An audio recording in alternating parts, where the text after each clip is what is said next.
Assalamualaikum warahmatullahi wabarakatuh. Anak-anak solihah kelas 5, kemarin di video Ustadzah kita sudah mempelajari tentang bagian-bagian bunga. Hari ini kita lanjutkan pembelajaran tematik tentang menggali informasi penting menggunakan aspek pertanyaan 5W1H. Apa itu pertanyaan 5W1H? 5W1H adalah kata tanya yang berasal dari bahasa Inggris ya. Singkatan 5W1H itu adalah berasal dari kata tanya dalam bahasa Inggris. Mari kita jabarkan 5W. Yang pertama adalah what, yang berarti apa. Apa biasanya digunakan untuk menanyakan suatu benda. Kemudian yang kedua who, artinya siapa. Siapa digunakan untuk menanyakan orang. Yang ketiga adalah why, mengapa. Why atau mengapa ini digunakan untuk menanyakan sebuah alasan terjadinya suatu peristiwa atau menjabarkan adanya akibat dari suatu hal, itu mengapa.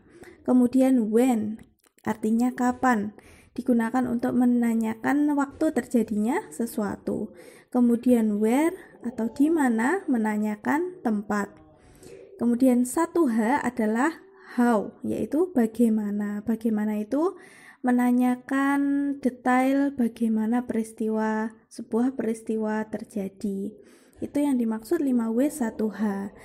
Nah, anak-anak, dalam pelajaran kelas 6 ini biasanya kalian nanti akan diberikan sebuah teks, kemudian anak-anak nanti akan diminta menggali informasi berdasarkan aspek pertanyaan 5W1H.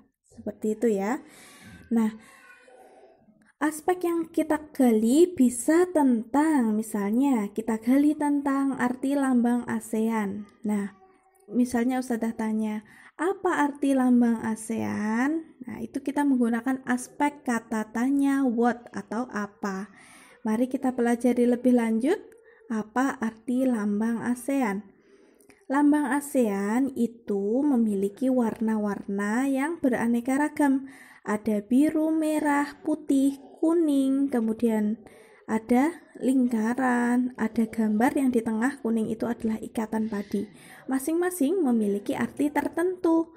Mari kita simak artinya ya. Yang pertama, warna biru pada kalimat ASEAN atau pada lingkaran yang berwarna biru itu melambangkan perdamaian dan stabilitas. Kemudian warna merah yang menjadi background di lingkaran itu melambangkan semangat dan kedinamisan. Warna putih pada lingkaran itu melambangkan kesucian. Dan warna kuning melambangkan kemakmuran. Nah, warna kuning ini ada di ikatan rumpun padi. Jadi ikatan rumpun padi ini juga memiliki arti tertentu, yaitu melambangkan harapan para tokoh pendiri ASEAN agar terikat, artinya bersatu dalam persahabatan dan kesetiakawanan sosial. Dan lingkaran, kenapa kok tidak berbentuk kotak ya?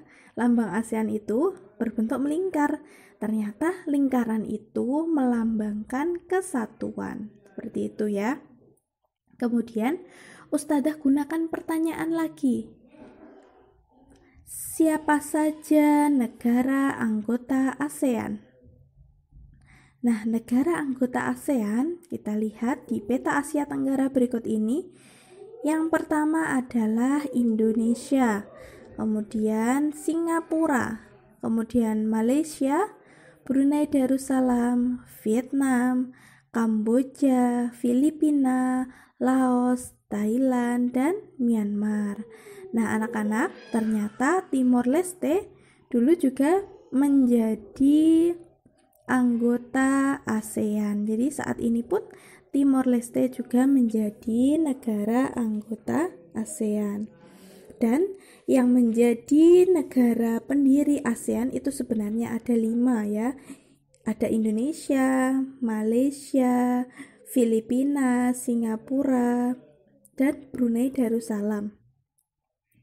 Nanti anak-anak akan mempelajari lebih lanjut siapa saja pendiri ASEAN dan lain sebagainya di pembelajaran selanjutnya. Hari ini cukup sekian penjelasan Ustadzah tentang kata tanya tadi 5W 1H. Kemudian kita juga menggunakan kata tanya itu untuk mempelajari tentang lambang ASEAN dan negara-negara anggota ASEAN. Nanti selanjutnya akan Ustadzah beri tugas agar anak-anak lebih memahami penjelasan Ustadzah. Sekian, wassalamualaikum warahmatullahi wabarakatuh.